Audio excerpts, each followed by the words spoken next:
എല്ലാവർക്കും focus star PSCയിലേക്ക് സ്വാഗതം. ഇപ്പം നമ്മൾ ചെയ്തുകൊണ്ടിരിക്കുന്നത് ഷോർട്ട് ഹാൻഡിന്റെ ബേസിക് ആയ ലെസൺസ് ആണ്. അതായത് തുടക്കക്കാർ മുതൽ എല്ലാവർക്കും മനസ്സിലാവുന്ന രീതിയിലാണ് ക്ലാസ്സുകൾ എടുക്കുന്നത്. ഇതുകൂടാതെ ഷോർട്ട് ഹാൻഡ് ഇംഗ്ലീഷിന്റെ സ്പീഡ് വർദ്ധിപ്പിക്കാൻ വേണ്ടിയിട്ട് വേറൊരു സീരീസ് കൂടി ആരംഭിച്ചിട്ടുണ്ട്. അപ്പോൾ അത് കാണാത്തവർ തീർച്ചയായിട്ടും കാണുക. അതിന്റെ ലിങ്ക് മുകളിൽ കാണുന്ന ഐ ബട്ടണിലും അതുപോലെ ഡിസ്ക്രിപ്ഷനിലും പ്രൊവൈഡ് ചെയ്തിട്ടുണ്ട്. വീഡിയോ ഇഷ്ടപ്പെടുകയാണെങ്കിൽ ലൈക്ക് ചെയ്യുക. കൂടുതൽ വീഡിയോ ക്ലാസ്സുകൾക്കായിട്ട് ചാനൽ സബ്സ്ക്രൈബ് ചെയ്യുക. തൊട്ടടുത്തുള്ള ബെല്ലൈക്കൺ കൂടി എനേബിൾ ചെയ്യാം. അപ്പോൾ ഇന്നത്തെ ക്ലാസ്സിലേക്ക് കിടക്കാം. കഴിഞ്ഞ ക്ലാസ്സിൽ നമ്മൾ പഠിച്ചത് വവൽസ് എന്താണ്, അതുപോലെ വവൽസ് എങ്ങനെ മാർക്ക് ചെയ്യാം തുടങ്ങിയ കാര്യങ്ങളായിരുന്നു. അപ്പോൾ കഴിഞ്ഞ ക്ലാസ്സിൽ നമ്മൾ 3 വേർഡ്സ് മാത്രമേ എഴുതിയിട്ടുണ്ടായിരുന്നുള്ളൂ. അപ്പോൾ ഇന്ന് കുറച്ച് വേർഡ്സ് എങ്ങനെയാണ് എഴുതുന്നത് എന്നാണ് നോക്കാൻ പോകുന്നത്. അപ്പോൾ ഇതിൽ ഞാൻ കുറച്ച് വേർഡ്സ് എഴുതി വെച്ചിട്ടുണ്ട്. അതെങ്ങനെയാണ് എഴുതുന്നത് എന്ന് നോക്കാം. അപ്പോൾ ഇതിലെ ആദ്യത്തെ വേർഡ് എന്ന് പറയുന്നത് റെഡ് ആണ്. അപ്പോൾ ഇവിടുത്തെ വവൽ എ എന്നുള്ള വവലാണ്, അതായത് സെക്കൻഡ് പ്ലേസ് വവലാണ്. അപ്പോൾ ഔട്ട്ലൈൻ എഴുതേണ്ടത് ഓൺ ദ ലൈനാണ്, അതായത് RD. അതിനുശേഷം ഇവിടെ ലൈറ്റ് ഡോട്ട് അടയാളപ്പെടുത്തുക. എ എന്നുള്ള ലൈറ്റ് വവലാണ്, അതായത് ഷോർട്ട് വവലാണ് അവിടെ വന്നിട്ടുള്ളത്. അടുത്ത വാക്ക് അറ്റാക്ക്.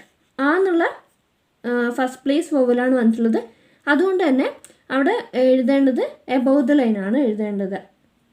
ടിയും കെയും എഴുതുക. അറ്റാക്ക്. ഇവിടെ ടിക്ക് മുന്നേ ഒരു വവൽ വന്നിട്ടുണ്ട്, ടിക്ക് ശേഷവും വേറൊരു വവൽ വന്നിട്ടുണ്ട്. അടുത്ത വേർഡ് ഫാം ആണ്.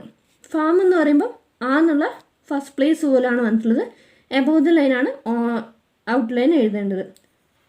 FRM, farm. പിന്നെ അടുത്ത വേർഡാണ് പീൽ. പീൽ എന്ന് പറയുമ്പോൾ ഇ എന്നുള്ള തേർഡ് പ്ലേസ് വവലാണ് വന്നത്. അപ്പോൾ നമ്മൾ ഔട്ട്ലൈൻ എഴുതുമ്പോൾ ത്രൂ ദ ലൈനാണ് എഴുതേണ്ടത്. ഇവിടെ പി എന്നുള്ളതാണ് വന്നിട്ടുള്ളത്. അപ്പോൾ ഈ പീൻ്റെ വവലാണ് വരുന്നത്. അപ്പോൾ ഈ എല്ലിൻ്റെ മുകളിലായിട്ട് വേണം അടയാളപ്പെടുത്താൻ വേണ്ടിയിട്ട്. അതായത് ഇത് ഇൻ്റർവീനിങ് വവലിന് ഉദാഹരണമാണ്.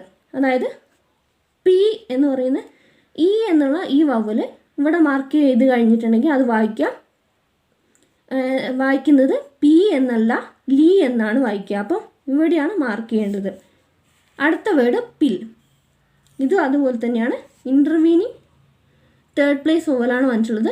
ഇ എന്നുള്ള ഷോർട്ട് വവലാണ് വന്നിട്ടുള്ളത്. അടുത്ത വേർഡ് പില്ലോ. പില്ലോ. പി എന്നുള്ളത് ഇവിടെ മാർക്ക് ചെയ്തു. ലോ എന്ന് പറയുമ്പോൾ ഇവിടെയാണ് മാർക്ക് ചെയ്യേണ്ടത്. അടുത്ത എക്സാമ്പിൾ ബുള്ളി. ബുള്ളി എന്ന് പറയുമ്പോൾ തേർഡ് പ്ലേസ് വവലാണ്, ത്രൂ ദ ലൈനാണ് എഴുതേണ്ടത്. ബുള്ളി. ഉ എന്നുള്ള തേർഡ് പ്ലേസ് വവലാണ് വന്നത്. അതിൻ്റെ ബീൻ്റെ ഉ എന്നുള്ള വവൽ ഇവിടെ മാർക്ക് ചെയ്തു. എല്ലിൻ്റെ ഇ എന്നുള്ള വവൽ ഇവിടെ മാർക്ക് ചെയ്തു. അടുത്ത വേർഡ് ബുള്ളീഡ്. ആദ്യം നമ്മൾ ഇതങ്ങനെ എഴുതുക. ബുള്ളീഡ് ഇങ്ങനെയാണ് വരുന്നത്. ഇത് കിൽ. കിൽ എന്ന് പറയുമ്പോൾ നമ്മൾ കെ എന്ന് പറയുമ്പോൾ അത് താഴേക്കായിട്ടാണ് എഴുതേണ്ടത്. കിൽ. അതായത് ഈ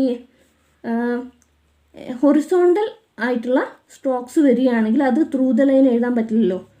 അപ്പോൾ ഇതിപ്പോൾ ഉദാഹരണത്തിന് മിൽ എന്നുള്ള വേർഡാണെങ്കിൽ ഇങ്ങനെയാണ് എഴുതേണ്ടത്. മനസ്സിലായി എന്ന് വിചാരിക്കുന്നു. പിന്നെ അടുത്തത് റോട്ടാണ്. റോട്ടിൻ്റെയും ഇങ്ങനെയാണ് എഴുതേണ്ടത്. റോട്ട്. ഇത് സെക്കൻഡ് പ്ലേസ് വവലാണ് വന്നത്. അടുത്തത് ഹുഡ്. ഇത് പോൾ. ഓ എന്നുള്ള ഫസ്റ്റ് പ്ലേസ് വവലാണ് വന്നത്. അപ്പോൾ ഇങ്ങനെയാണ് എഴുതേണ്ടത്. മനസ്സിലായി എന്ന് വിചാരിക്കുന്നു. ഏതെങ്കിലും വേർഡ്സ് നിങ്ങൾക്ക് സംശയം ഉണ്ടെങ്കിൽ കമൻറ്റ് ബോക്സിൽ കമൻറ്റ് ചെയ്യുക. നമുക്ക് അടുത്ത ക്ലാസ്സിൽ അത് എഴുതാൻ വേണ്ടിയിട്ട് ശ്രമിക്കാം. അപ്പോൾ നിങ്ങൾക്ക് ഈ വീഡിയോ ഉപകാരപ്രദമായെന്ന് വിചാരിക്കുന്നു. Thank you.